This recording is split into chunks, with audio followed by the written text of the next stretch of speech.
Hey, ladies and gentlemen, Jahar Assad, Moselle Realty Group, Moselle Credit Services.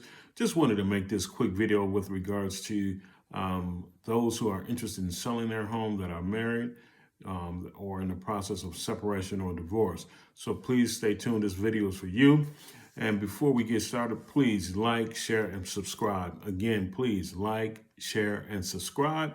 We're trying to grow this channel so we can get more information out to those who are in need of information so that you all can make a better informed decision. Without further ado, this is going to be directly related to experience that we had this past, was it a week or 2 weeks?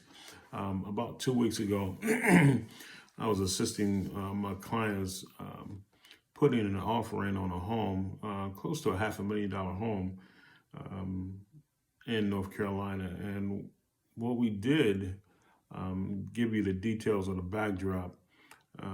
The homes here in North Carolina are going off the market as soon as they come on the market, and sometimes they're not even on the market and they're already sold. With that backdrop in mind, so that means it's pretty much a seller's market.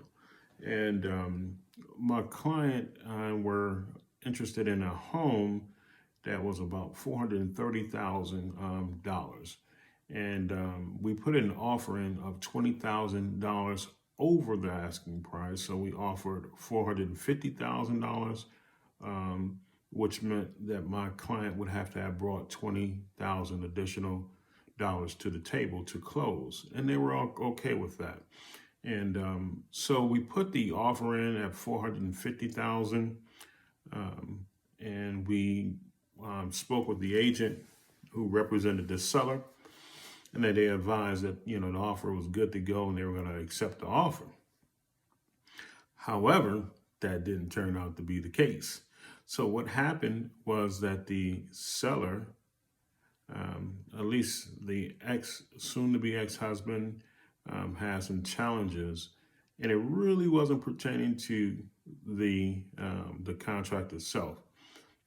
He wanted to consult with his attorney, and that was our warning sign, the red flag that this deal may not go through.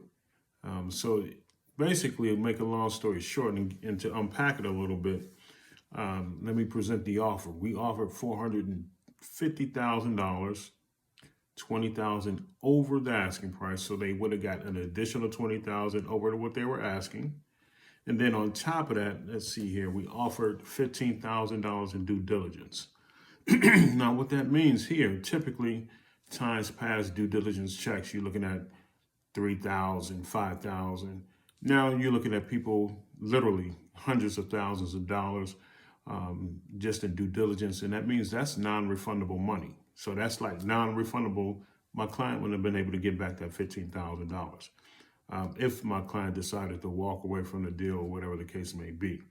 That would have been money to my client that we call that is money gone, for the simple fact that, you put it out there as a risk that he was taking. They were aware of the risk that they were taking, and, they were comfortable with that. And so they offered $450,000, $20,000 over the asking, and $15,000 of it at minimum was guaranteed. So as soon as we wrote the contract up, I would have taken a cashier's check of $15,000. They could have done whatever they wanted with that $15,000, because that's non-refundable. They get to keep that if my client would have walked away from the deal. Lo and behold, it just seems that, the seller, one side of the seller equation was not ready to move forward. And we think it had a whole lot to do with attachment, was not quite ready to be divorced, or whatever the case may be. We don't know the whole backdrop of that. However, the moral of this video is, don't let nothing get in between you and your bread. Don't let nothing get in between you and your money. I learned that a long time ago before I even got into real estate. Matter of fact, probably learned that way before I went to college, just being around the block and all that other kind of stuff. Don't let nothing get in the way of you making money, period. And so they would have had $20,000 additional dollars that they could have divvied up between themselves, 10 for him, 10 for her, whatever the case may have been. But yet they allowed, their emotions to get in the way of them making some additional bread. So my number one tip for the sellers, make sure you're on the same page moving forward when you're ready to sell your property, and know your target number when you receive it, so it won't be any issues. And then also make sure you're ready to divorce, because it's apparent that there was some petty issues going on, and just a whole lot of mess. So be aware. Just make sure you're ready to sell when it's time to sell. Thank you so much. Have a good day.